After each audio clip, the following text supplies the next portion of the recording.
এনবিডিবির পক্ষ থেকে আমি মোহাম্মদ সাদউদ্দিন সকলকে আদাব, সালাম, নমস্কার, আন্তরিক অভিনন্দন, প্রীতি এবং শুভেচ্ছা জানাচ্ছি। আজকের আলোচনার বিষয়বস্তু হলো রাজনৈতিক সততা এবং সংখ্যালঘু সমাজ। আমার সঙ্গে আছেন বিশিষ্ট গবেষক, সম্পাদক, প্রকাশক, লেখক, প্রবন্ধকার আবু রিদা সাহেব। আচ্ছা আবু রিদা ভাই, 47-এর পরে আমরা স্বাধীন হলাম, 75 বছরের উপর হয়ে গেল। বিভিন্ন সময়ে বিভিন্ন রাজনৈতিক দল আম জনতার ক্ষেত্রেও বটে, বিশেষ করে যারা পিছিয়ে পড়া সেই সংখ্যালঘু সম্প্রদায়, বিশেষ করে ধর্মীয় সংখ্যালঘু মুসলিম সম্প্রদায়ের সঙ্গে যে মায়াকান্না করে যান ভোট নামক বসন্তের সময়, ভোটটা পেরিয়ে গেলে ঠিক তাদের প্রতি সেরকম ইনিশিয়েটিভ ভূমিকা কিন্তু নেন না। আর নির্বাচন আসার সঙ্গে সঙ্গে বিভিন্ন রাজনৈতিক দলের একটা করে ম্যানিফেস্টো থাকে, সেই ম্যানিফেস্টোতে নানান প্রতিশ্রুতির কথা থাকে, অথচ সেগুলোকে ঠিকঠাক পালন করে না। যেমন আমি একটা বিষয় বলি, এই ধরুন 2014 সালে যখন নরেন্দ্র মোদীর সরকার খেতে চলুন, নরেন্দ্র মোদীর সরকার যখন পাওয়ারে এসেছিলেন তখন বলেছিলেন বছরে 2 কোটি করে বেকার ঘুচাবো। আর আমাদের তৃণমূল যখন 2011 সালে পাওয়ারে এসেছিলেন তিনি বলেছিলেন সাচার কমিটির রিপোর্টকে বা সুপারিশকে আমি কার্যকরী করব এবং ক্ষমতায় শপথ নেওয়ার পরে পরে রাইটার্সে যে মিটিং করেছিলেন সেই মিটিংয়ে 3টি বিষয়ের উপরে গুরুত্ব দেওয়া হয়েছিল। একটা হচ্ছে পাহাড়, একটা হচ্ছে জঙ্গলমহল, আর একটা হচ্ছে সংখ্যালঘু সমাজকে। বাস্তবে কি সেইগুলো পালিত হয়েছে আপনি মনে করেন? পাহাড় জঙ্গলের ক্ষেত্রে কিছুটা হয়েছে, কিন্তু সংখ্যালঘুদের যেমন স্বাধীনের পর থেকে সব রাজনৈতিক দল প্রতিশ্রুতি দিয়ে এসছে এবং প্রতিশ্রুতির বলে সব খাতা, এবারও তাই হয়েছে। হ্যাঁ, কিন্তু এখন তো পাহাড়ের লোকদের সঙ্গে যোগাযোগ করছি আমরা, তারা বলছে পাহাড়ে বিভিন্ন ধর্ম সম্প্রদায়ের লোক বাস করে, মমতা ব্যানার্জি এক একটা কমিটি তৈরি করে দিয়ে আরও জটিলতাটা বাড়িয়েছে, বরং পাহাড়ে আরও বেশি জটিলতাটা বেড়ে গেছে। আর জঙ্গলমহলের লোকরা বলেন উনি 2008-9 সালে যেভাবে প্রতিশ্রুতি দিতেন মানুষের কাছে, সেই প্রতিশ্রুতি একটাও পালন করেনি। তার মানে জঙ্গলমহলের সেই পিছিয়ে পড়া আদিবাসী, দলিত, SC ST সম্প্রদায়ের মানুষ, তার মানে কি এই রাজনৈতিক দলগুলো কি কেবলমাত্র অর্থনৈতিকভাবে পিছিয়ে পড়া মানুষের সঙ্গে সততা বা করে কি বলে প্রচারণা করে? অর্থনৈতিকভাবে পিছিয়ে পড়া মানুষের সঙ্গে সততা তো করেই, বিশেষ করে সুপ্ত সাম্প্রদায়িকতা যেটাকে বলে। মুসলিমদের ক্ষেত্রে কেউ প্রত্যক্ষ সাম্প্রদায়িকতা করে, যেমন বিজেপি এবং কংগ্রেসের একটা অংশ, আর অন্যরা সুপ্ত সাম্প্রদায়িক। তারা মুখে সব বড় বড় মুনি বলে, মুখে গণতান্ত্রিক অধিকারের কথা বলে, মুখে তারা নানান রকম প্রতিশ্রুতি দেয়, কিন্তু কাজের বেলা দেখা যায় যে মুসলিমদের ভাষা থাকা। হ্যাঁ, আমি যেমন একটা ঘটনাক্রম আপনাকে আমি বলতে পারি, 1947 থেকে 1962 সাল পর্যন্ত বিধানচন্দ্র রায় কংগ্রেসের মুখ্যমন্ত্রী ছিলেন। ভারত যখন ভাগ হয়ে যায়, নেহেরুজি এই দেশটাকে ধর্মনিরপেক্ষ দেশ হিসাবে দেখতে চেয়েছেন, কিন্তু পরবর্তীতে দেখা গেছে বিধানচন্দ্র রায়ের কার্যকলাপ একের পর এক দাঙ্গা লাগানো, এবং মুর্শিদাবাদের তৎকালীন ডিএম অন্নদাশঙ্কর রায়কে বলেছিলেন ওটাকে রাজশাহী পাঠিয়ে দিই, অন্নদাশঙ্কর রায় রাজি হয়। তারপরে বিধানচন্দ্র রায়ের পথ ধরে 64 সালে যে ভয়াবহ দাঙ্গা এই পশ্চিমবাংলায় লেগেছিল, এবং এই দাঙ্গার ফলে পশ্চিমবঙ্গের মুসলিম সমাজ আগে কলকাতা থেকে ছিটেফোঁটা করে যেত, কিন্তু কলকাতা ও তার আশপাশ কেন্দ্রিক জেলার মানুষরাও কিন্তু দলে দলে তখনকার পূর্ব পাকিস্তানে চলে যায়। কিন্তু 64 সালের রাইটটা থামিয়েছিল বামেদেরই ছাত্র এবং শ্রমিক সংগঠনের লোকজনরা, গ্রাম শ্রমিক, ছাত্র, যুব, এই ফ্রন্টটা। একমাত্র সিদ্ধার্থ শঙ্কর রায়, যিনি রাজনৈতিক সদিচ্ছাতে সংরক্ষণ না করে পশ্চিমবঙ্গের মুসলিম সমাজের চাকরি 9.755% তিনি বাড়িয়েছেন, প্রায় 10% কাছাকাছি। কোনো দপ্তরে 14% চাকরি দিয়েছেন। তখন তো মুসলিমের মধ্যে এত শিক্ষার হার ছিল না।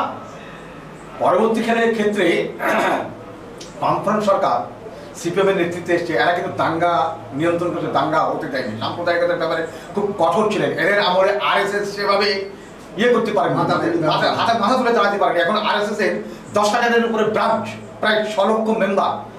আজকে কিন্তু তার চাকরি বাকরির দিক দিয়ে নজরটা দেয়নি, সাচার রিপোর্টে যেটা বলা হচ্ছে, যদিও এ নিয়ে অনেক বিতর্ক আছে এই বিষয়গুলো। আর মমতা ব্যানার্জি বলেছে আমি 90% কাজ করে দিচ্ছি সংখ্যালঘুদের, আপনি একটা বিচার করে দেখেন, আপনি একটা স্কুলের শিক্ষক ছিলেন, দীর্ঘদিন ধরে লেখালেখির সঙ্গে যুক্ত, গবেষণার সঙ্গে যুক্ত, ক্ষেত্র সমীক্ষার সঙ্গে যুক্ত, আপনি বলেন এরা কি সেই প্রতিশ্রুতিটা পালন করেছে? তৃণমূল তো আদৌ করিনি। তৃণমূল শুধু কিছু কিছু ক্ষেত্রে পাইয়ে দিয়েছে, পাইয়ে দেওয়ার রাজনীতিতে তারা আগে আছে। মানে এক্ষেত্রেও একটা ধর্মীয় উন্মাদনা তৈরি করে, এক্ষেত্রেও একটা ধর্মীয় উন্মাদনা করে। যেমন ধর মুকুল রায় বলেছেন, যাহাই বিজেপি তাহাই তৃণমূল। এই বলাটার মধ্যে কি কোনো অসত্য আছে? মুকুল রায় এক সময় তাই করেছে, এখন মুকুল রায়ের সঙ্গে তৃণমূলের মতপার্থক্য হয়েছে, এখন সেই সত্যটাই বা বলে ফেলছে। না, মুকুল রায় একটা সময় একটা পত্রিকাতে আমি দেখেছি যে উনি বলেছেন ইমাম ভাতাটা কিন্তু একটা সমাজের উন্নয়নের কোনো কিছু হতে পারে না, আর এই ইমাম ভাতাটা যেটা দেওয়া হচ্ছে সেটা তো তাদেরই সম্পত্তি থেকে বা অফ থেকে দেওয়া হচ্ছে। অথচ তিনি মুখ্যমন্ত্রী মিথ্যাচার করলেন যে এটা রাজ্য সরকার দিচ্ছে, এবং এর ফলে এই যে একটা বাইনারি বিজেপি এবং তৃণমূলের মধ্যে, যে তাতে দেখা গেল তৃণমূল কিন্তু বিজেপির হাতে অস্ত্রটা তুলে দিল, এবং এর ফলে হলো কি মুসলিম সমাজের মধ্যে যে চাকরি বাকরি, কর্মসংস্থান, শিক্ষা, স্বাস্থ্য এই পরিষেবা থেকে বঞ্চিত থাকলো। এটা আপনি কি মনে করেন? আমি তো মনে করি তাই, এবং শুধু তাই না, শুধু সাম্প্রদায়িকতাটা মুসলিমদের প্রতি আরো বেড়ে গেল। বিজেপির যে রাগ, বিজেপির যে ক্রোধ, সেটা আরো বেড়ে গেল যে এদের সব পাইয়ে দিচ্ছে, এরা সব পেয়ে গেল, রাজ্য তো কিছু পাইনি, পাইনি, অথচ ওদেরকে মানে নামে দিয়ে, হ্যাঁ, নামমাত্র দিয়ে বা নামের মাধ্যমে এদেরকে দেওয়া হয়েছে, কাজের মাধ্যমে দেওয়া হয়নি। তার ফলে আরো মানে বিজেপির যে ক্রোধ, মানে এটাকে আরো বেশি ফুটবল হিসেবে ব্যবহার করা হয়েছে, তাই তো? হ্যাঁ, আপনি আমাকে বলুন, বিজেপি সরকার যেটা প্রতিশ্রুতি দিয়েছিল বছরে 2 কোটি চাকরি দেবো, তা আজকে সে কিন্তু পাওয়ারে আছে 10 বছর। তাহলে যদি বছরে 2 কোটি করে চাকরি তিনি দিতেন, মোদী সরকার যদি দিতেন, তাই তো 20 কোটি বেকার ঘুরতো, এবং এই 20 কোটি বেকারের মধ্যে অধিকাংশই তো ধর্ম সম্প্রদায়, হিন্দু সম্প্রদায়ের হতো। তাহলে এটাও কি তার একটা চটকদারি ছিল রাজনৈতিকভাবে? সেই চাকরি তো দেয়নি, আর যদি দিত তাহলে কি হতো, যে বড় জোর ধরো আমি বললাম সত্যি সত্যি দিত বা দিয়েছে, তাহলে সেটা 2000 করে হতো, 2 কোটি না হয় 2000 করে হতো, 2000 করে। অথচ দেখা যাচ্ছে মোদী সরকার একের পর এক রাষ্ট্রায়ত্ত সংস্থা, রাষ্ট্রায়ত্ত শিল্প, কলকারখানা, রেল, ব্যাংক, প্রতিরক্ষা, এমনকি আরো অনেক কিছুকে ক্রমশ বেসরকারীকরণের দিকে নিয়ে যাচ্ছি। জলের দামে বিক্রি করে দিচ্ছে রাষ্ট্রায়ত্ত সংস্থাগুলো, লাভজনক রাষ্ট্রায়ত্ত সংস্থাগুলো।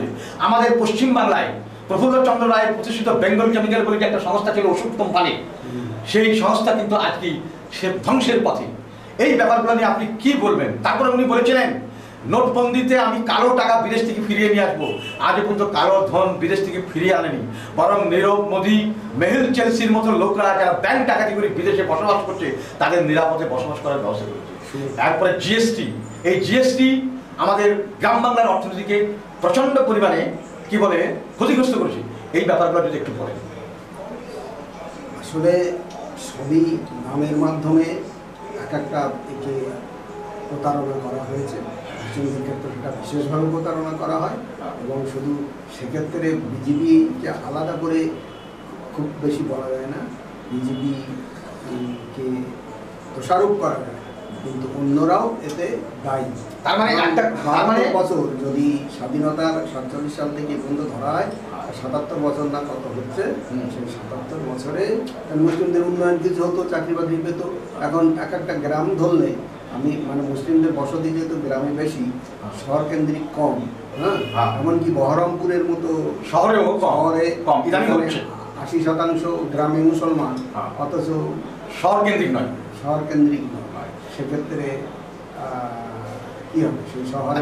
আচ্ছা রিদা ভাই, আপনি আমাকে একটা কথা বলুন, পশ্চিম বাংলায় বিভিন্নভাবে রামকৃষ্ণ মিশন কিংবা খ্রিস্টান মিশনারির ধাঁচে মুসলিমদের মধ্যেও 80-র দশকের প্রথম লগ্ন থেকে এই মিশন স্কুল করার একটা প্রবণতা তৈরি হয়েছে। যে মুসলিম মিশনটি সব থেকে আজকে বড়, আলামিন মিশন, তারও কিন্তু প্রায় 100 খানের কাছাকাছি ব্রাঞ্চ। এবং শুধু তাই নয়, এই পশ্চিম বাংলায় ছোট বড় মাঝারি মিলে মিশন স্কুল মুসলিমদের দ্বারাও গড়ে উঠেছে প্রায় 100-200-এর ওপর। এই মিশনগুলা বলা হচ্ছে যে মুসলিম সমাজের শিক্ষা বিস্তারের ক্ষেত্রে একটা বড় ভূমিকা পালন করছে। এখন কি সেই জায়গাতেই কি এই মিশনগুলোর অবস্থান আছে? এরা যতটা শিক্ষার বা সামাজিক শিক্ষার অগ্রগতি ঘটাচ্ছে, তার থেকে বেশি হচ্ছে ব্যবসা ভিত্তিক মনোভাব।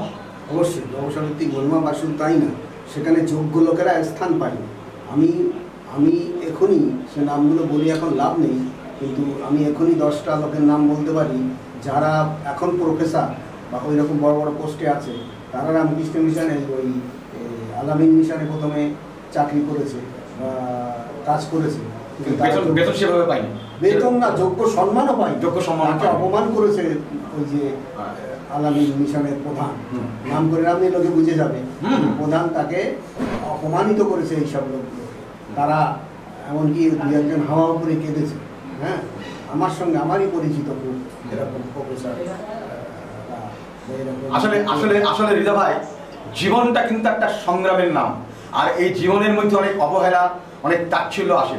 কথা সাহিত্যিক স্বয়ং তারাশঙ্কর বন্দ্যোপাধ্যায় যখন তিনি গণদেবতা উপন্যাসটা লিখে দৈনিক বসুমতীর সম্পাদকের কাছে বা সম্পাদক মণ্ডলীর কাছে দিয়ে দেন, 2 লাইন পড়ার পরে সেই উপন্যাসটাকে টেনে ছুঁড়ে ফেলে দিয়েছিলেন।